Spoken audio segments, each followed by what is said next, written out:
আমাদের আজকের আলোচ্য বিষয় হলো সূরা বনী ইসরাঈলের নবম এবং দশম আয়াত। ইনশাআল্লাহ এই দুই আয়াত থেকে আমরা কিছুক্ষণ আলোচনা শুনব।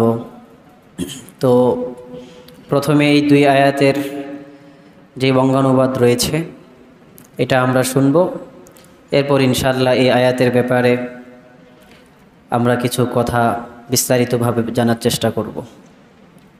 আল্লাহ তাআলা বলেন, আউযু বিল্লাহি মিনাশ শাইতানির রাজীম, বিসমিল্লাহির রহমানির রহিম, ইন্না হাযাল কুরআনা ইয়াহদি লিল্লাতী হিয়া আকওয়াম ওয়া ইউবাশশিরুল মুমিনিনা আল্লাযীনা ইয়া'মালুনাস সালিহাতি আন্না লাহুম আজরান কাবীরা। নিশ্চয়ই এই কুরআন সর্বাধিক সঠিক পথ, সরল পথ, সহজ পথের দিকে মানুষকে পথ নির্দেশ দেয়। ওয়া ইউবাশশিরুল মুমিনিন আল্লাযীনা ইয়া'মালুনাস সালিহাত, যারা সৎ কাজ করে, মুমিনদের মধ্য থেকে যারা সৎকর্ম পরায়ণকারী, তাদেরকে এই কুরআন সুসংবাদ দেয়। কি সুসংবাদ দেয়? আল্লাহ বলেন, আন্না লাহুম আজরান কারীমা, তাদের জন্য রয়েছে মহা পুরস্কার। ওয়া আন্নাল্লাযীনা লা ইউমিনুনা বিল আখিরাতি আ'তাদনা লাহুম আযাবান আলীমা, এবং নিশ্চয়ই যারা আখিরাতের প্রতি বিশ্বাস রাখে না, আমি আল্লাহ তাদের জন্য কঠিন শাস্তির ব্যবস্থা রেখেছি। আমি আল্লাহ তাদেরকে মর্মন্তুদ শাস্তি ভোগ করাবো। আল্লাহ তাআলা এই দুই আয়াতের মধ্যে মুমিন এবং কাফেরদের শাস্তি এবং মুমিনদের পুরস্কারের ঘোষণা দিয়ে দেন। এছাড়াও কোরআনুল কারীমের ব্যাপারে আল্লাহ তাআলা আরও কয়েকটি বিষয় এখান থেকে সুস্পষ্টভাবে আল্লাহ তাআলা মুমিনদেরকে জানিয়ে দেন। আল্লাহ বলেন, কোরআন হলো পৃথিবীর শ্রেষ্ঠ পথ প্রদর্শক। কোরআনের থেকে অধিক সরল পথ আর কোনো জিনিস মানুষকে পথ নির্দেশ দেয় না। কোরআন শুধু পথ নির্দেশ নয়, বরং কোরআন মুমিনকে আল্লাহ তাআলার পক্ষ থেকে মহা পুরস্কারের ঘোষণা দিয়ে থাকেন। এই দুই আয়াতের মধ্যে আল্লাহ তাআলা মুমিনদের জন্য এমন ঘোষণার কথাই জানিয়ে দিয়েছেন।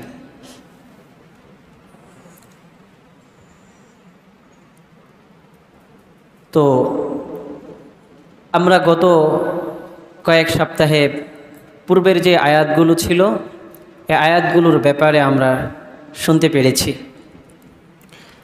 পূর্বের আয়াতে অর্থাৎ গত সপ্তাহে আমরা জানতে পেরেছিলাম, মুমিন যদি আল্লাহ তাআলার নির্দেশ মানে তাহলে তার জন্য আল্লাহ তাআলার পক্ষ থেকে কোন ধরনের নিয়ামত রয়েছে। আর যদি আল্লাহ তাআলার নাফরমানির মধ্যে লিপ্ত হয়ে যায়, বিশেষত বনী ইসরাঈলের উদাহরণ দিয়ে আল্লাহ তাআলা বিগত যেই কয়েকটি আয়াত গিয়েছে, তারা আল্লাহ তাআলার নাফরমানির মধ্যে লিপ্ত থাকার কারণে কত ধরনের শাস্তি আল্লাহ তাআলা তাদেরকে দিয়েছেন, সেই বিষয়টি আমরা জানতে পেরেছি। তো পূর্বের আয়াতের সাথে এই নবম এবং দশম আয়াতের সম্পর্ক হলো, পূর্বে আল্লাহ তাআলা মুমিনদেরকে জানিয়ে দিয়েছেন, মানুষদেরকে জানিয়ে দিয়েছেন যে আল্লাহ তাআলার অবাধ্য হলে, কোরআনের অবদ্ধতা করলে, কিংবা পূর্বের যে সমস্ত নবী রসুলরা ছিলেন, যেমন হজরত মুসা আলাইহিস সালাম, হজরত ঈসা আলাইহিস সালাম, ওনাদের কথা বলেছেন যে তাদেরকে আমি হিদায়াতের দিশারি হিসাবে পাঠিয়েছি। তাদেরকে যারা মানেনি তাদেরকে আমি আল্লাহ তাআলা বারে বারে তাদেরকে শাস্তি দিয়েছি। আল্লাহ তাআলা, আমরা গত সপ্তাহের আগের সপ্তাহে শুনেছি যে ওয়াকাদাইনা ইলা বনী ইসরাঈল ফিল কিতাব, আমি বনী ইসরাঈলের ব্যাপারে কিতাবের মধ্যে ফয়সালা করে দিয়েছি যে তারা পৃথিবীর মধ্যে দুইবার বিপর্যয় সৃষ্টি করবে। তো দুইবার বিপর্যয় সৃষ্টি করেছে। আল্লাহ তাআলা তাদেরকে এরকমভাবে বারে বারে শায়েস্তা করেছিলেন। কিভাবে শায়েস্তা করেছিলেন এগুলো আমরা বিগত দিনগুলোতে জেনেছি। তো এর আলোচনার পরে আল্লাহ তাআলা এই কোরআনের কথা বলেছেন যে হজরত মুসা আলাইহিস সালামের যেই কিতাব ছিল, এই কিতাব শুধুমাত্র নির্দিষ্ট একটা জাতির জন্য হিদায়াত স্বরূপ ছিল। কেবলমাত্র বনী ইসরাঈলের হেদায়েতের জন্যই ছিল তাওরাত কিতাবটি। নির্দিষ্ট একজন নবীর সাথে এই কিতাবটি ছিল, নির্দিষ্ট দিনের সাথে এই কিতাবটি ছিল, নির্দিষ্ট জামানার সাথেই শুধু এই কিতাবটি ছিল। কিন্তু কোরআন এটি এমন এক কিতাব যেটি পূর্বের যত ধর্ম ছিল সবগুলোতে রহিত করে শুধু নির্দিষ্ট নয়, বরং গোটা জাতির জন্য এই কোরআনকে আল্লাহ তাআলা হিদায়াত হিসেবে পাঠিয়ে দিয়েছেন। তো পৃথিবীতে এই কোরআন ব্যতীত যত কিতাব এসছে, 113, 114, 104 মতনৈক্য তো বহু আছে, যত কিতাব আসছে, এই কোরআন ব্যতীত সমস্ত বাকি কিতাবগুলো আল্লাহ তাআলা একবারেই নবীদেরকে দান করে দিয়েছিলেন। কিন্তু একমাত্র এই কোরআন, যেটা নবীজি সাল্লাল্লাহু আলাইহি সাল্লামের গোটা 23 বছর জিন্দেগিতে অল্প অল্প করে যখন যতটুকুর প্রয়োজন ছিল ততক্ষণ অতটুকু নাজিল হয়েছে। তো বাকি যেই কিতাবগুলো ছিল সেগুলো কিন্তু এমন নয়, একবারই নাজিল হয়ে গিয়েছে। তো আজকে যদি আমরা পৃথিবীতে দেখি, একবারে সংঘবদ্ধ হয়ে মুষ্টি একবারে সুন্দরভাবেই নাজিল হয়েছে। কিন্তু আজকের পৃথিবীতে আমরা যদি তালাশ করি, একমাত্র এই কোরআন ছাড়া অন্য কোনো কিতাব আমরা খুঁজে পাবো না। এটাই কোরআনের মুআজিজা। যদিও এখন কিছু বাইবেল যেগুলো আছে সেগুলো নিজেদের বানানো, নিজেদের মন গড়া মতো, যেটা নিজেদের ভালো লেগেছে অতটুকু আছে, যতটুকু নিজেদের ভালো লাগে না অতটুকু নেই। তো কোরআন এটা পৃথিবীর সূচনা লগ্ন থেকে এই পর্যন্ত যেভাবে নাজিল হয়েছে এখনো পর্যন্ত এভাবে আছে, কিয়ামত পর্যন্ত এভাবে থাকবে। তো যে কথা বলতেছিলাম যে এই কোরআন হলো গোটা জাতির জন্য হিদায়াত, গোটা জাতির জন্য সুসংবাদদাতা। আর তাওরাত ছিল, ইনজিল ছিল, জাবুর ছিল, নির্দিষ্ট সময়ের জন্য ওই সময়কার নবী এবং ওই সময়কার উম্মতদের জন্য হিদায়াত স্বরূপ।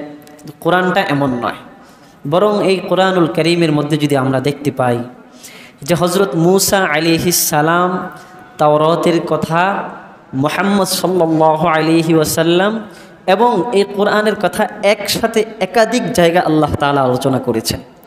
তো এখানেও পূর্বে বনি ইসরাইল মূসা আলাইহিস সালামের কথা আল্লাহ তাআলা আলোচনা করছেন, এরপরেই আল্লাহ তাআলা বলছেন আন্না হাদাল কোরআন, যে এই কোরআন, অর্থাৎ ওই মূসা আলাইহিস সালামের আলোচনার পরেই কিন্তু এই কোরআনের কথা এখানে আসছে।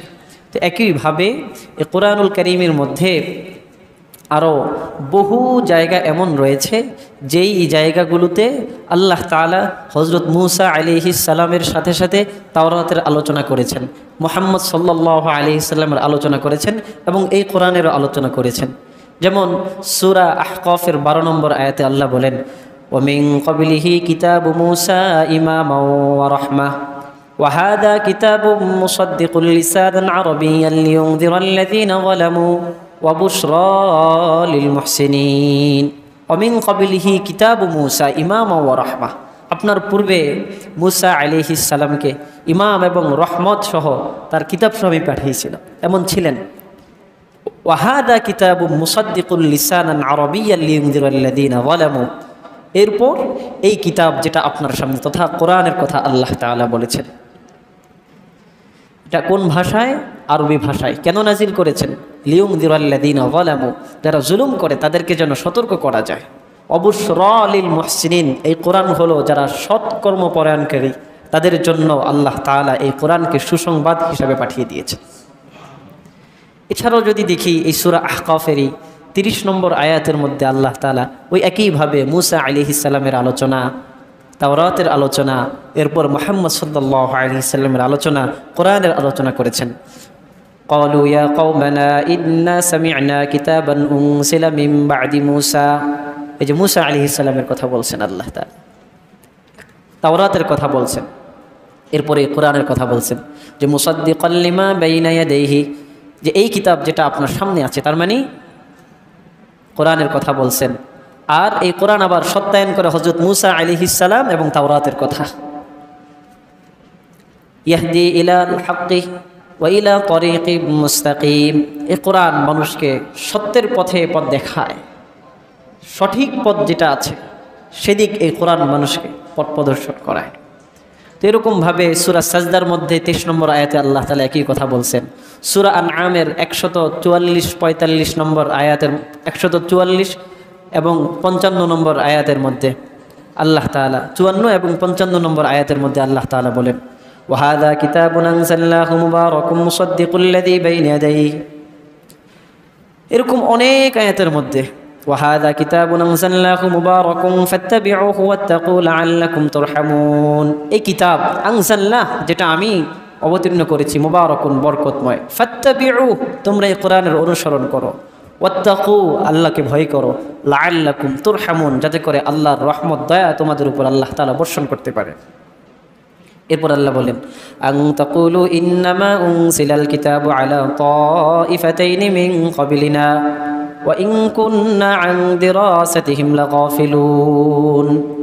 এরকম অসংখ্য আয়াতের মধ্যে 145 নম্বর আয়াতে সূরা আরাফে বলছেন সুম্মা আতাইনা মূসাল কিতাবা তামামান আলাল্লাযী আহসানা ওয়া তাফসীলাল লিকুল্লি শাই। একইভাবে আমি মূসাকে কিতাব দান করেছি।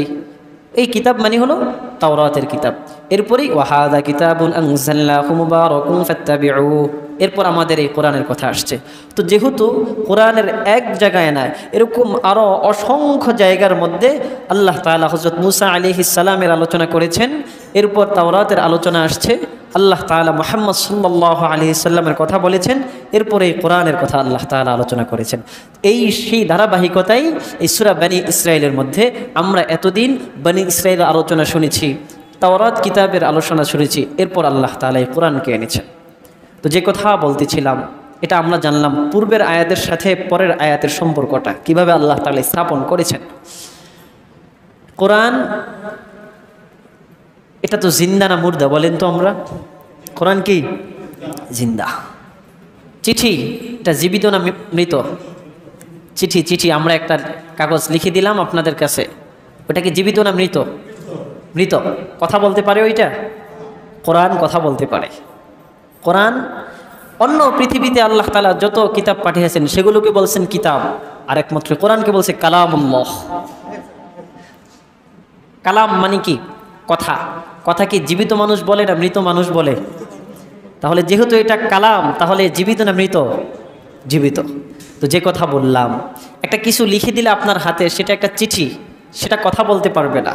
তো এই কালাম, এটা আল্লাহ তাআলা যে কথা বললাম, পৃথিবীর অন্যান্য বিষয়গুলোকে, অন্যান্য কিতাবকে কিতাব বলেছেন, কিন্তু এটাকে কালাম বলি আমরা, আল্লাহর কালাম বলি। তো কালাম হলো কথা।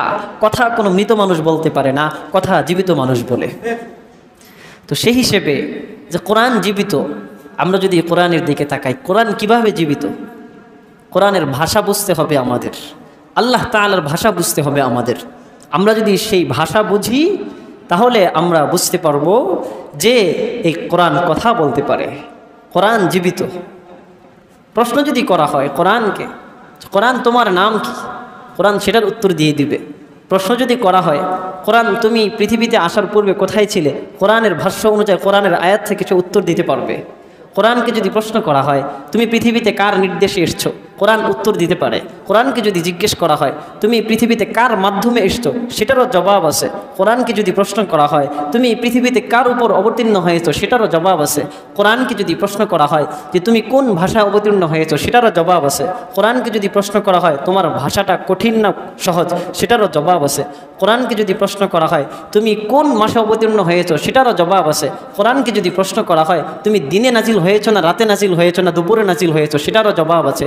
কোরআনকে যদি প্রশ্ন করা হয় তোমার মধ্যে কোনো ধরনের সন্দেহ আছে কিনা, সেটারও জবাব দিয়ে দিবে। কোরআনকে যদি প্রশ্ন করা হয় কোনো ব্যক্তি যদি তোমার ব্যাপারে সন্দেহ পোষণ করে, তাহলে তাকে উত্তর দেওয়ার মতো কি উত্তর তোমার কাছে আছে, সেই প্রশ্ন কোরআনের মধ্যে রয়েছে।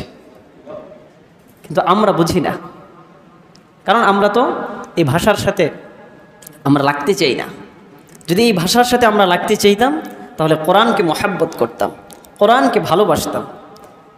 তো যে কথা প্রথমে বললাম যে এই কোরআন কোথায় আসছে, এটার নাম কি? প্রশ্ন করি যদি, বাল হুয়া কুরআনুম মাজিদ, উত্তর পেয়েছি বাল হুয়া কুরআনুম মাজিদ।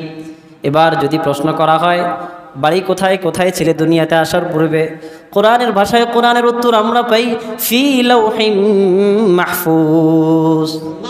কোথায় ছিল? লৌহে মাহফুজের মধ্যে। এবার যদি প্রশ্ন করি তোমাকে কে পাঠাইছে, কোরআন সুন্দর মতো উত্তর দিয়ে দিবেন, নাযালা বিহির রূহুল আমিন। কার মাধ্যমে আসছো তুমি? কোরআন উত্তর দিয়ে দেয়, নাযালা বিহির রূহুল আমিন। রূহুল আমিন তথা হযরত জিবরিল আমিনের মাধ্যমে আমি দুনিয়ার মধ্যে এসেছি। কোরআনকে যদি এবার প্রশ্ন করি, তুমি কার উপর এসে অবতীর্ণ হয়েছ? কোরআনের ভাষায় উত্তর দিয়ে দেয়, নুজিলা আলা মুহাম্মদ। এবার যদি প্রশ্ন করি, মুহাম্মদকে, দুনিয়ার মধ্যে তো বহু মুহাম্মদ আছে, মুহাম্মদকে, কোরআন উত্তর দিয়ে দেয়, মুহাম্মাদুর রাসূলুল্লাহ। এবার যদি প্রশ্ন করি, দুনিয়ার মধ্যে তো অনেক নবী আসছেন, অনেক রসুল আসছেন, তাহলে এই নবীর বৈশিষ্ট্য কি? উনি কে? ওনার উত্তর আমরা চাই। এই কোরআনের ভাষার মধ্যে উত্তর পাওয়া যায়, মা কানা মুহাম্মাদুন আবা আহাদিম মির রাসূলিল্লাহ ওয়া খাতামান নবিয়্যিন। ইনি এমন এক নবী যার পরে আর কোনো নবী নাই। এভাবে কোরআন প্রত্যেক বিষয়ে আমরা জবাব যদি চাই, প্রত্যেক বিষয়ে আছে যে কোরআনের ভাষ্য অনুযায়ী, মা কানা মুহাম্মাদুন আবা আহাদিম মির রিজালিকুম ওয়ালাকিন রাসূলুল্লাহ ওয়া খাতামান নবিয়্যিন। যেখানে কোরআনের মধ্যে সুস্পষ্ট ভাষায় রয়েছে নবীজির পর আর কোনো নবী নাই, সেখানে আমাদের দেশের মধ্যে একটা দল আছে, তারা এটা মানতে রাজি না। তাহলে তারা কি মুসলিম না কাফের? কাফের। কোরআনের কোনো বিষয়ে যে অস্বীকার করবে সে কাফের, সে কাফের। এরপর যদি আবার জানতে চাই, কোরআন তুমি কোন ভাষা অবতীর্ণ হয়েছ? কোরআন উত্তর দিবে, বিলিসানিন আরবিয়্যিম মুবিন। আমি সুস্পষ্ট আরবি ভাষায় নাজিল হয়েছি। কোরআনকে যদি প্রশ্ন করি যে আরবি ভাষায় নাজিল হয়েছ, কোন মাসে তুমি নাজিল হয়েছ, কখন তুমি নাজিল হয়েছ? যদি আমি বলি কোন মাসে নাজিল হয়েছ, কোরআন উত্তর দেয়, শাহরু রমাদান আল্লাযী উনজিলা ফীহিল কুরআন। রমজান মাস, যেই মাসে এই কোরআনকে অবতীর্ণ করা হয়েছে। আবার যদি প্রশ্ন করি, আচ্ছা রমজান মাসে তুমি অবতীর্ণ হয়েছ, দিনে নাকি রাতে, এটা আমরা জানতে চাই। কোরআন উত্তর দেয়, ইন্না আনজালনাহু ফী লাইলাতিল কদর। এভাবে প্রত্যেক বিষয়। এবার যদি প্রশ্ন করি, এত এত কিছু জানলাম, তাহলে প্রত্যেক পৃথিবীর মধ্যে যত দামি দামি জিনিস রয়েছে, এই প্রত্যেক বিষয়ের মধ্যে প্রত্যেকটার একটা গুরুত্ব রয়েছে। কে তোমাকে নাজিল করেছেন, কে পাঠাইছেন? কোরআন উত্তর দেয়, ইন্না নাহনু নাযালনাদ যিকর। এই কোরআন আমি নিজে স্বয়ং আমি আল্লাহ নাজিল করে দিয়েছি। এবার যদি প্রশ্ন করি, পৃথিবীর প্রত্যেক জিনিসের রক্ষণাবেক্ষণকারী একজন আছে, তোমার রক্ষণাবেক্ষণকারীকে? কোরআন উত্তর দিয়ে দেয়, ওয়া ইন্না লাহু লাহাফিজুন। যে আল্লাহ আমাকে পাঠাইছেন, ওই আল্লাহই আমার হেফাজতকারী। কোরআনকে যদি প্রশ্ন করি, তোমার মধ্যে কি কোনো সন্দেহ সংশয় রয়েছে কিনা? কোরআন উত্তর দিয়ে দেয়, যালিকাল কিতাব লা রাইবা ফীহি। এটি এমন এক কিতাব যার মধ্যে কোনো ধরনের কোনো সন্দেহ নাই। এবার যদি বলি, কোনো ব্যক্তি যদি কোনো সন্দেহ পোষণ করে, তাহলে আমরা কি জবাব দিব? উত্তর আসে, ওয়া ইন কুনতুম ফী রাইবিম মিম্মা নাযালনা আলা আবদিনা ফাতু বিসূরাতিম মিন মিথলি। যদি এই বিষয়ে, আমি আমার বান্দার উপর যা কিছু নাজিল করেছি, এই বিষয়ে যদি কোনো সন্দেহ থাকে, ফাতু বিসূরাতিম মিন মিথলি, তাহলে তোমরা এই কোরআনের মতো নয়, বরং কোরআনের ছোট, সবচেয়ে ছোট যেই সূরা রয়েছে, ওই সূরার মতো একটা সূরা এনে দেখাও। এবার যদি কোরআনকে বলি যে কোরআন তোমার থেকে উপকার নেওয়া, তোমার থেকে উপদেশ নেওয়া কি সহজ না কঠিন? আল্লাহ তাআলার মাধ্যমে আল্লাহ তাআলার আয়াত কোরআনের উত্তরের মধ্যে বলেন, ওয়ালাকাদ ইয়াসসারনাল কুরআনা লিযিকরি ফাহাল মিন মুদ্দাকির। অবশ্যই আমি এই কোরআনকে সহজ করে দিয়েছি। কেন? উপদেশ গ্রহণ করার জন্য। আছে কি কোনো উপদেশ গ্রহণকারী? এরকম প্রত্যেকটা বিষয়। সর্বশেষ যদি গিয়ে কোরআনকে প্রশ্ন করি, আচ্ছা এত এত বিষয় নিয়ে নাজিল হয়েছ, কেন নাজিল হলা? কারণ কি, উদ্দেশ্য কি? কোরআন উত্তর দিয়ে দেয়, হুদাল্লিল মুত্তাকিন, হুদাল্লিন নাস, হুদাও ওয়া বুশরা লিল মুমিনিন। আমি মুত্তাকিনদের হিদায়াতের জন্য এসেছি, আমি মানুষের হিদায়াতের জন্য আসছি। হুদা ওয়া বুশরা লিল মুমিনিন, মুমিনদেরকে আমি সুসংবাদ দেওয়ার জন্য আসছি। আর যারা বেঈমান তাদেরকে আমি জাহান্নামের সংবাদ দেওয়ার জন্য আসছি। এটা হলো কোরআনের ভাষা। এই কোরআনের ভাষা বুঝতে হবে আমাদের, তাহলে কোরআনকে আমরা নিয়ে চলতে পারবো। তো আল্লাহ তাআলা এখানে বলেছেন ওয়ায়ুবাশশিরুল মুমিনিনা আল্লাযীনা ইয়া'মালুনাস সালিহাতি আন্না লাহুম আজরান কাবীরা। এটা কিন্তু এই কোরআন, যে কোরআনের ভাষা, যে কোরআন থেকে আমরা এতক্ষণ এত কিছু জানলাম, সেটা হলো এই কোরআন। আল্লাযীনা ইয়া'মালুনাস সালিহাত, যারা সৎকর্ম করে, ভালো কাজ করে, আল্লাহ ঘোষণা দিয়ে দেন আন্না লাহুম আজরান কাবীরা, নিশ্চয়ই তাদের জন্য রয়েছে মহা পুরস্কার। আর যদি সেটা না মানে, আমরা যদি একটু পেছনে তাকাই, বনি ইসরাইল একটা নির্দিষ্ট গোত্র ছিল, তাওরাত কেবলমাত্র তাদের জন্যই নাজিল হয়েছে। মূসা আলাইহিস সালাম কেবলমাত্র তাদের জন্যই এসেছিলেন। তাহলে তারা না মানার কারণে, মূসা আলাইহিস সালামকে, তাওরাতকে না মানার কারণে তাদের কত ভয়াবহ শাস্তির কথা পেছনে আমরা দেখেছি। কিন্তু কোরআন কি নির্দিষ্ট একটা গোত্রের জন্য এসেছিল? কোরআন নির্দিষ্ট সময়ের জন্য আসছে? কোরআন কোনো নির্দিষ্ট ব্যক্তির জন্য আসছে? নির্দিষ্ট গোত্রের জন্য আসছে? বরং কোরআন গোটা জাতির জন্য এসছে। তাহলে যদি তাওরাতের এই নির্দিষ্ট এক জাতির কাছে আসার পর তারা তাকে অমান্য করার কারণে তাদের যদি এতটা ভয়াবহ শাস্তি হয়, যেখানে কোরআন গোটা জাতির জন্য আসছে, এই কোরআনকে যদি এই গোটা জাতি না মানে, তাহলে এর শাস্তি কতটা বড় হবে?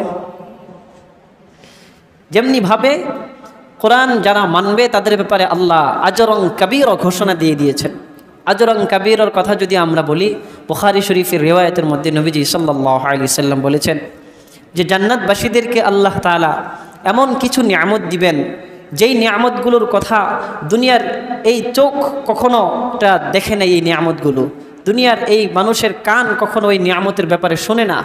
মানুষের অন্তর পর্যন্ত এই কথা চিন্তা করার শক্তিও নেই যে আল্লাহ জান্নাতের মধ্যে কি দান করবে।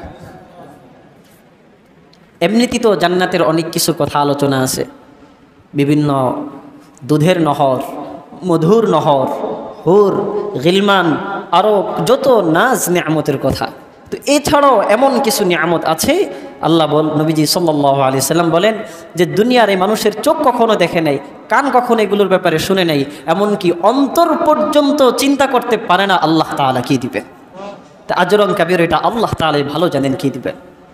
যে কীভাবে যদি কেউ মানে তার জন্য এত এত পুরস্কার, আর যদি কেউ না মারে, ওয়া আন্নাল্লাযীনা লা ইউমিনুনা বিল আখিরাহ, যারা আখিরাতের প্রতি বিশ্বাস স্থাপন করে না, কোরআনকে মানে না, আ'তাদনা লাহুম আযাবান আলীমা, আমি আল্লাহ তাদের জন্য যন্ত্রণাদায়ক শাস্তির ব্যবস্থা করে রেখেছি। আর আমরা কোনটা নিব? আজরং কাবীরা নিব, অসীম বড় বড় নিয়ামতগুলো নিব, নাকি মর্মন্তুদ শাস্তিগুলো চাই? আমরা নিয়ামত চাই। তাহলে আমাদেরকে ওই নিয়ামত পাওয়ার জন্য আল্লাহ তো বলেই দিয়েছেন যে কোরআন হলো ইন্না হাযাল কুরআন ইয়াহদি লিল্লাতী হিয়া আকওয়াম, সবচেয়ে সরল পথ যেটা, সেই পথটা দেখাইতেছে। তাহলে আমরা সেই সরল পথে যাব না বাঁকা পথে যাব? সরল পথে আমাদেরকে যেতে হবে। এই সরল পথে যদি যাই তাহলে আজরং কাবীরা, এই বড় বড় নিয়ামতগুলো পাবো। আর যদি এই সরল পথগুলোকে বৃদ্ধাঙ্গুলি প্রদর্শন করি, তাহলে আ'তাদনা লাহুম আযাবান আলীমা, ওই মর্মন্তুদ শাস্তি আমাদেরকে পেতে হবে। এজন্য আমাদের উচিত প্রত্যেকের সবচেয়ে সহজ পথ যেটা, কোরআনটা কেবলমাত্র সরল পথের জন্য নয়, কোরআন মানুষের পারিবারিক, ব্যক্তিগত, সামাজিক যত কিছু আছে প্রত্যেকটা বিষয়ে, প্রত্যেকটা সেক্টরের জন্য কোরআন পথ প্রদর্শক, প্রত্যেকটা জায়গার জন্য, প্রত্যেকটা জায়গার জন্য। এজন্য এই কোরআনকে ধারণ করা, যদি কোরআনকে ধারণ করতে পারি তাহলে আল্লাহ তাআলার যে বিশেষ ঘোষণা রয়েছে সেই ঘোষণা আমরা পাবো, নিয়ামত পাবো। আর যদি এটা না মানি তাহলে যে শাস্তির কথা আছে ওই শাস্তি আমাদেরকে ভোগ করতে হবে। যেটার কথা বললাম যে মূসা আলাইহিস সালাম একটা গোত্রের জন্য এসেছেন, তার কিতাবটা একটা গোত্রের জন্য ছিল, তারা সেটাকে অস্বীকার করার জন্য যে এত এত শাস্তি যদি পেয়ে থাকে, কোরআন হলো হুদাল লিন নাস, সমস্ত মানুষের জন্য সমস্ত মানুষের জন্য। যদি এই কোরআনকে আমরা না মানি তাহলে এর আরাম যত, এর সাজাও তত বড় হবে। এজন্য এখান থেকে সতর্ক হওয়া। তো কোরআনের ব্যাপারে তো হাদিস পাকের মধ্যে যদি এবার আমরা যাই, এতক্ষণ তো কোরআন থেকে কিছু কথা শুনলাম। হাদিসের দিকে যদি তাকাই তাহলে কোরআনের অনেক অনেক মর্যাদা রয়েছে, কোরআনের অনেক অনেক মর্যাদা রয়েছে। এখন আপনাদের যেই বয়স, দেখা যায় সাধারণত হাফেজে কোরআন যারা, কিংবা কোরআন যারা তিলাওয়াত করে, কোরআনের সাথে যারা লেগে থাকে, আল্লাহ তাআলা তাদের ইজ্জত অনেক বাড়িয়ে দেন। আপনাকে হাফেজ হওয়া শর্ত না, কোরআনের সাথে যদি আপনি লেগে যান, আল্লাহ তাআলা এই কোরআনের বদৌলতে ইজ্জত অনেক বাড়িয়ে দেন। আমরা যদি উদাহরণস্বরূপ হযরত ওমর রাদিয়াল্লাহু তাআলা আনহু আর আবু জাহেলের দিকে তাকাই, দুইজনেই তো মক্কার সরদার ছিলেন নাকি? দুইজনেই মক্কার সরদার ছিলেন। কিন্তু ওমর রাদিয়াল্লাহু তাআলা আনহু, ওমর শব্দটা বললেই আমরা আমাদের অনিচ্ছায় মুখ থেকে রাদিয়াল্লাহু তাআলা আনহু বের হয়ে যায়। আর আবু জাহেলের কথা শোনার পর একটা ঘৃণা আসে, আসে কি আসে না? আসে। আর ওমর রাদিয়াল্লাহু তাআলা আনহুর নাম শুনলে, কথা শুনলে কেমন লাগে? ভালো লাগে, অন্তরে একটা প্রশান্তি তৈরি হয়। দুইজনই তো নেতা ছিলেন, তো একজন আজকে দুনিয়াতে কত আগেই দুনিয়া থেকে চলে গিয়েছেন, এখনো পর্যন্ত ওনার নাম যখন আমরা শুনি রাদিয়াল্লাহু তাআলা আনহু বলি, এমনকি আল্লাহ তাআলা দুনিয়াতে থেকেই তাকে জান্নাতের সার্টিফিকেট দিয়ে দিয়েছেন। রাদিয়াল্লাহু তাআলা আনহু, এটা তো তাদের ব্যাপারেই। ওমর রাদিয়াল্লাহু তাআলা আনহু কেন দামি হয়েছেন? প্রথম তো ওই আবু জাহেলের সাথেই ছিল, একমাত্র এই কোরআনের প্রতি ঈমান আনার কারণে, আল্লাহর প্রতি ঈমান আনার কারণে, রসুলের প্রতি ঈমান আনার কারণে, এই কোরআনকে নিজের পাথেও বানিয়ে নেওয়ার কারণে আল্লাহ তাআলা ওনাকে এত ইজ্জত দান করেছেন। একইভাবে যদি হযরত বিলাল রাদিয়াল্লাহু তাআলা আনহুর দিকে তাকাই, একজন হাবশী গোলাম ছিলেন, তার খরমের আওয়াজ নবীজি সাল্লাল্লাহু আলাইহি সাল্লাম জান্নাত থেকে শুনতে পান কেবলমাত্র এই কোরআনের কারণে। একইভাবে যদি আমরাও কোরআনকে ভালোবাসতে থাকি, আল্লাহ আমাদেরকেও এমন দামি বানিয়ে দিবেন, আল্লাহ আমাদেরকে এমন সম্মান দান করবেন। এজন্য কোরআন মানব তো ইনশাআল্লাহ। কোরআনের কথা যদি বলি, কিয়ামতের দিন আল্লাহ তাআলা এই কোরআন যারা হাফেজ হবে তাদের সাথে কিয়ামতের দিন সাক্ষাৎ করবে, বলবে আনা সাহিবুকা, আমি তোমার সাথী, তোমাকে চিনতে পারতেছো? বলবে যে না, আমি তো তোমাকে চিনি না। কোরআন তখন জবাব দিবে, আমি ওই কোরআন যে তোমাকে দিনের বেলা খাবার থেকে বিরত রেখেছিলাম, আমি ওই কোরআন যে তোমাকে রাতের বেলা ঘুম থেকে বিরত রেখে আমার তেলাওয়াতের মাধ্যমে তোমাকে নামাজের মধ্যে দাঁড় করিয়ে দিয়েছিলাম। আল্লাহ তাআলা এর বদৌলতে একজন হাফেজে কোরআনের ডান হাতের মধ্যে জান্নাতের সার্টিফিকেট দিয়ে দিবেন, বাম হাতের মধ্যে একজন হাফেজে কোরআনকে জান্নাতে চিরস্থায়ী থাকার সার্টিফিকেট দান করবেন, মাথার মধ্যে আল্লাহ তাআলা তাকে একটা মুকুট দান করবেন। আর যারা এই কোরআনে কারীমের হাফেজের আব্বা আম্মা হবেন, আল্লাহ তাআলা তাদেরকে জান্নাতের মধ্যে এরকম দুইজনকে দুইটা পোশাক পরিধান করিয়ে দিবেন। তারা এই পোশাক পরে বলবেন যে এগুলো কেন, আমরা তো হাফেজ হই নাই, এই ইজ্জত কেন আমাদেরকে দেওয়া হয়েছে? আল্লাহ তাআলা তাদেরকে উত্তর দিবেন, তোমরা হাফেজ হও নাই, কিন্তু তোমরা হাফেজদের আব্বা আম্মা, এই কারণে তোমাদেরকে আল্লাহ সম্মান দিয়েছেন। তো এখন তো আপনাদের এই সুযোগ নাই, নিজেরা হবেন, এজন্য সন্তানদেরকে এটা করবেন, এই ইজ্জত আল্লাহ তাআলা আপনাদেরকে দিবেন। দেখেন, আব্বা আম্মা হাফেজ হন নাই, তবুও আল্লাহ তাআলা তাদেরকে বিশেষ জান্নাতের পোশাক দান করেছেন হাফেজদের আব্বা আম্মা হওয়ার কারণে। আর যিনি হাফেজ তার কথা তো গেলই। এভাবে হাফেজদের কথা যদি আরও হাদিসের মধ্যে রয়েছে, তিলাওয়াত করবেন, এক আয়াত তিলাওয়াত করবেন তো উঠতে থাকবেন, একেবারে শেষ পর্যন্ত আলহামদুলিল্লাহ থেকে শুরু করবেন, মিনাল জিন্নাতি ওয়ান নাস পর্যন্ত গিয়ে থামবেন। প্রতি আয়াতের বিনিময়ে আল্লাহ তাদেরকে এক এক দালান দিতেই থাকবেন। কোরআনের কারিমের তেলাওয়াত, এই তেলাওয়াতের ব্যাপারে যদি কোরআনের কারিমকে জিজ্ঞেস করি তোমাকে কিভাবে তেলাওয়াত করব, কোরআন উত্তরে দেয় ওয়ারাত্তিলিল কুরআন তারতিলা, আমাকে তারতিলের সাথে তেলাওয়াত করতে হবে, আমাকে আদবের সাথে তেলাওয়াত করতে হবে, আমাকে ওযুর সাথে তেলাওয়াত করতে হবে। যদি প্রশ্ন করি যে কোনো ব্যক্তিকে তোমাকে স্পর্শ করতে পারবে কিনা, কোরআন উত্তর দিয়ে বলেন লা ইয়ামাসসুহু ইল্লাল মুতাহহারুন, পবিত্র ব্যক্তি ছাড়া আমাকে কেউ স্পর্শ করতে পারবে না। এবার যদি কোরআনকে বলি আচ্ছা, যদি তোমাকে তেলাওয়াত না করলাম, তেলাওয়াত যদি শুনতে চাই কিভাবে শুনতে হবে, কোরআন থেকে উত্তর, ওয়াইদা কুরিয়াল কুরআন ফাসতামিউ লাহু ওয়া আনসিতু, যখন কোরআন তেলাওয়াত করা হয় চুপ করে থাকবে এবং মনোযোগ দিয়ে শুনতে হবে। সব উত্তর কোরআনের মধ্যে রয়েছে। আপনি কি প্রশ্ন করবেন, সবই কোরআনের মধ্যে রয়েছে। কোরআন কেবলমাত্র পথ নির্দেশ না, কোরআন মানুষকে জান্নাতবাসী বানিয়ে দেয়। কোরআন তেলাওয়াতকারীকে কোরআন কারি বানিয়ে দেয়। কোরআন মুখস্থকারীকে কোরআন হাফেজ বানিয়ে দেয়। কোরআনের ব্যাখ্যা বুঝনেওয়ালাকে কোরআন মুফাসসির বানিয়ে দেয়। আর এই কোরআনকে মাননেওয়ালাকে কোরআন জান্নাত পর্যন্ত পৌঁছে দেয়। এজন্য আমাদেরকে কোরআন মানতে হবে, কোরআন অনুযায়ী আমাদেরকে চলতে হবে। তো অনেক আলোচনা শুনলাম, যে হাফিজদের কথা শুনলাম। এখন বয়স নাই হয়তো, এজন্য হাফিজ সন্তানদেরকে বানাইবেন, নাতি যারা আছে তাদেরকে বানাবেন। ইনশাল্লাহ এই ছিল আল্লাহ তাআলা ইজ্জত দিবেন। আর যদি এই হিম্মত হয় যে হিফজ শুরু করে দিই, আর শুরু করার অবস্থায় পড়তেছেন, এই অবস্থায় যদি ইন্তেকাল করেন, কেউ কেউ বলেন যে তাকেও আল্লাহ তাআলা হাফেজে কোরআনের মর্যাদা দান করবেন। এজন্য যাদের আমরা হিম্মত করি, দৈনিক কমপক্ষে এক আয়াত করে মুখস্থ করব। দৈনিক কমপক্ষে এক আয়াত করে মুখস্থ করব, যে তাহলে দেখা যায় এই আয়াতের মাধ্যমে এই অবস্থায় যদি আমি ইন্তেকাল করি, আল্লাহ তাআলা কিয়ামতের দিন আমাকে হাফেজে কোরআনের মর্যাদা হিসাবে দান করবেন। এজন্য আমরা এক আয়াত করে মুখস্থ করা শুরু করে দিই। কোরআনুল কারীমের জন্য আমরা কয়েকটি বিষয় আজকে করণীয়, আমরা দৈনিক কি করব এই কোরআন নিয়ে কয়েকটি বিষয় বললি, ইনশাল্লাহ খুব মনোযোগ দিয়ে শুনবো। এগুলো আমরা দৈনিক আমল করার চেষ্টা করব। প্রথমত হলো দৈনিক কোরআন নিয়ে কিছু সময় আমরা চিন্তা করব। আমরা কোরআন নিয়ে একটু ভাববো যে আল্লাহ তাআলা কি বলেছেন, এখানে কি বলেছেন একটু বোঝার চেষ্টা করি। এই ভাববো, এই কোরআনকে নিয়ে আমরা একটু চিন্তা ফিকির করতে থাকবো। এটা হলো কত নম্বর কাজ? প্রথম কাজ। 2 নম্বর কাজ, আমরা দৈনিক কিছু পরিমাণ হলো তিলাওয়াত করবো ইনশাআল্লাহ। কেন? এই তিলাওয়াতের মাধ্যমে কোরআন হেফাজত হয়। আল্লাহ বলছেন না, ইন্না নাহনু নাযালনা যিকরা ওয়া ইন্না লাহু লাহাফিজুন, আমি এই কোরআনকে হেফাজত করব। হেফাজত কিভাবে হবে? পৃথিবীতে যদি এখন যত কপি কোরআন আছে সব যদি কোনো কারণে বিলীন হয়ে যায়, তবুও এই কোরআন বিলীন হবে না, কারণ পুরা পৃথিবীর প্রয়োজন নাই। আজকে বাংলাদেশের যত হাফিজ রয়েছেন তাদের কয়েকজনকে যদি এখানে এনে দাঁড় করিয়ে দেওয়া হয়, কোরআন সূরা ফাতিহা থেকে নাস পর্যন্ত লিখে দেওয়ার সক্ষমতা রেখেছে তারা। আল্লাহ এভাবেই কোরআনকে হেফাজত করেন। তাহলে এই হেফাজতের দায়িত্ব প্রত্যেকের নিতে হবে।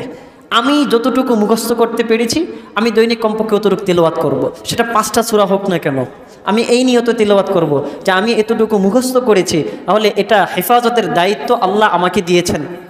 মুখস্থ করেছি, এখন এটার হেফাজত আমাকে করতে হবে। মুখস্থ করে যদি আমি ভুলে যাই, এর জন্য জবাব দিতে হবে। এজন্য যার যতটুকু মুখস্থ আছে অতটুকুন কি করব, আমরা দৈনিক চর্চা করব ইনশাআল্লাহ। এটা হলো 2 নম্বর কাজ, কিছু পরিমাণ হলো কোরআনুল কারীমের তিলাওয়াত করা। 3 নম্বর কাজ, কোরআনুল কারীমে অত্যন্ত ভক্তির সাথে তিলাওয়াত করা, খুব আগ্রহ নিয়ে, দিলের মধ্যে একটা ভয় নিয়ে তিলাওয়াত করা। নবীজি সাল্লাল্লাহু আলাইহি ওয়াসাল্লাম একবার হযরত ইবনে আব্বাস রাদিয়াল্লাহু তাআলা আনহু এবং ইবনে মাসউদ রাদিয়াল্লাহু তাআলা আনহু, দুইজন থেকেই এই হাদিসটি বর্ণিত। হযরত ইবনে আব্বাসকে বলতেছিলেন যে তুমি তিলাওয়াত করো, আমি শুনবো। যখন তিলাওয়াত করতেছে একটা পর্যায়ে এসে নবীজি সাল্লাল্লাহু আলাইহি সাল্লাম বলছেন, এবার থামো। ওই আয়াতটা হলো ফাকাইফা ইযা জিনা মিন কুল্লি উম্মাতিন বিশাহিদ ওয়া জিনা বিকা আলা হাউলাই শাহিদা, সূরা নিসা এর 41 নম্বর আয়াত। থামো বলার পর নবীজি সাল্লাল্লাহু আলাইহি ওয়াসাল্লাম ওই সময় উনি বললেন যে নবীজি কান্না করতেছিলেন, নবীজির এই বুক ভিজে গেছে।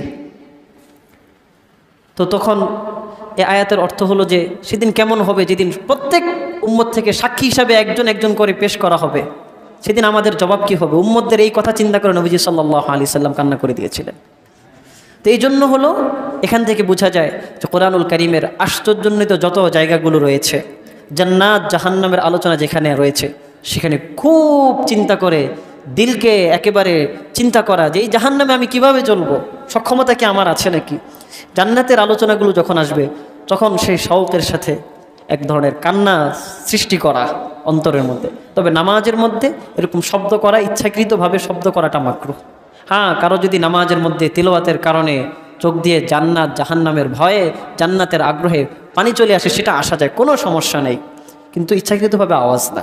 তাহলে কোরআনুল কারীমের এই মর্ম বুঝার চেষ্টা করা এবং খুব ফিকির করা, এই আয়াতগুলোর প্রতি একটা ভালোবাসা শ্রদ্ধা নিয়ে তেলাওয়াত করা, এটা হলো কত নম্বর কাজ? 3 নম্বর কাজ। 4 নম্বর কাজ হলো দাওর করা, একজন থেকে শোনাশুনি করা। কারণ কি, শোনাশুনির মাধ্যমে এটা মজবুত হয়। যারা হিফজ পড়েছি আমরা এক সময় প্রত্যেক বৃহস্পতিবারে আমাদের 1 সপ্তাহ বা 1 মাসের পিছনে যেটাকে আমরা সবিনা বলি, এটা আমাদের দৈনিক শুনাইতে হইতো। তাহলে আপনি যদি 5টা সূরা পারেন, আহলিয়ারে 5টা শুনাইবেন, ওনার 5টা আপনি শুনবেন তো ইনশাআল্লাহ। এই ব্যাপারে যদি হাদিসের কথা দেখি, হযরত উবাই ইবনে কাব রাদিয়াল্লাহু তাআলা আনহু, নবীজি সাল্লাল্লাহু আলাইহি সাল্লাম এসে ওনার থেকে তেলাওয়াত শুনতেছিলেন এবং এই কথাও বলছেন যে আল্লাহ তাআলা বলছেন তোমাকে যেন আমি কোরআনুল কারীম শুনাই। তখন বলছেন যে আমার থেকে যে আল্লাহ আমার নাম নিয়েছেন, দয়াময় আল্লাহ কি তার মুখে আমার নাম নিয়েছেন? বলছে হ্যাঁ। তখন নবীজি সাল্লাল্লাহু আলাইহি ওয়াসাল্লাম উবাই ইবনে কাবকে এই তেলাওয়াত শুনাইছেন। আর আগের হাদিসের কথা যেটা বললাম, হযরত ইবনে আব্বাস রাদিয়াল্লাহু তাআলা আনহু এবং মাসউদ রাদিয়াল্লাহু তাআলা আনহু, ওনাদেরকে নবীজি সাল্লাল্লাহু আলাইহি সাল্লাম বলছেন যে তেলাওয়াত শোনো, আমি তোমার তেলাওয়াতটা একটু শুনবো। তখন উনি বলছিলেন যে আপনার উপর কোরআন নাজিল হয়েছে, অথচ আমি তেলাওয়াত আপনাকে শোনাবো। তো এরকম এই হাদিসগুলো থেকে বোঝা যায় যে তেলাওয়াত একে অপরকে শোনাতে পারে। তাছাড়াও রমজান মাসের ব্যাপারে আমরা জানি জিবরিল আমিন সাথে নবীজি সাল্লাল্লাহু আলাইহি সাল্লামের দাওর হতো কোরআনুল কারীমের। তাহলে আমরা কি করব? আমরাও যাকে পারি প্রয়োজনে ঘরে গিয়ে আহলিয়াকে আপনি যে 5টা পারেন ওনাকে ওই 5টা শোনাবেন, ওনার 5টা আপনি শুনবেন, সন্তানকে শোনাবেন, আপনারটা সন্তান যেন শুনে, সন্তানেরটা আপনি শুনবেন, তাহলে আমাদের এই আমল হবে। এরপরের কাজ হলো যে কোরআনকে খুব মজবুতির সাথে ধরা, কোরআনকে কোনোভাবেই ত্যাগ না করা, কোরআনকে কোনোভাবেই যেন আমাদের থেকে কোরআন যেন দূর না হয়ে যায়। যদি দূর হয়ে যায়, নবীজি সাল্লাল্লাহু আলাইহি সাল্লাম কিয়ামতের দিন আমাদের বিরুদ্ধে আল্লাহর কাছে নালিশ করবে। সূরা ফুরকানের মধ্যে আল্লাহ তাআলা এই কথা বলেছেন, সম্ভবত 30 নম্বর আয়াতের কথা, যে আল্লাহ তাআলা এই কথা তাদেরকে জানিয়ে দেন। নবীজি বলছেন যারা কোরআনকে পরিত্যাগ করবে আল্লাহ তাআলা তাদের ব্যাপারে, নবীজি সাল্লাল্লাহু আলাইহি ওয়াসাল্লাম তাদের ব্যাপারে আল্লাহর কাছে নালিশ করবেন। এজন্য কোরআনকে কি করা? পড়া, কোরআনকে পরিত্যাগ না করা। 6 নম্বর কাজ হলো সহি ব্যক্তি থেকে কোরআনুল কারীমের তেলাওয়াত শেখা। যে কোনো ব্যক্তি থেকে না, সহি তিলাওয়াত করতে পারে, সুন্দর তিলাওয়াত করতে পারেন এমন ব্যক্তি থেকে কোরআনুল কারীমের তেলাওয়াত শেখা। যদি আমরা হাদিসের দিকে তাকাই, নবীজি সাল্লাল্লাহু আলাইহি সাল্লামের জামানায় নবীজি বলছিলেন যে তোমরা ইবনে মাসউদ এবং সালিম রাদিয়াল্লাহু তাআলা আনহু, হযরত মুআজ ইবনে জাবাল রাদিয়াল্লাহু তাআলা আনহু, উবাই ইবনে কাব, এই 4 জন সাহাবার কথা বলছেন যে তোমরা তাদের থেকে তেলাওয়াত শিখবা। কারণ কি? তাদের তেলাওয়াত ছিল সবচেয়ে সহি মানের তেলাওয়াত। হযরত উবাই ইবনে কাব তো ছিলেন এই উম্মতের কারি, অর্থাৎ ওনার চেয়ে বড় কারি এই উম্মতের মধ্যে আর কেউ না।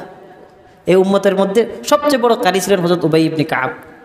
তো এখান থেকে হাদিস থেকে বোঝা যায় যে সহি তিলাওয়াত যারা করতে পারেন তাদের থেকে তেলাওয়াত শেখা। এজন্য আমরা শিখবো তো ইনশাআল্লাহ। আমাদের এখানে তো তালিম হয়, আমরা এখানেও প্রত্যেক শুক্র, শনি, রবি, সে সময় ইনশাআল্লাহ আমরা আগ্রহ নিয়ে এটা শিখব। সর্বশেষ কাজ হলো অন্যকেও কোরআনুল কারীমের তেলাওয়াতের প্রতি উৎসাহ প্রদান করা।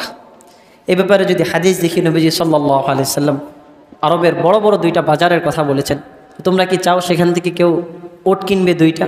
তখন নবীজি সাহাবারা উত্তর দিয়েছেন, ইয়া রাসূলুল্লাহ, আমাদের তো আগ্রহ আছে, তো কেনার মতো টাকা পয়সা তো নেই আমাদের।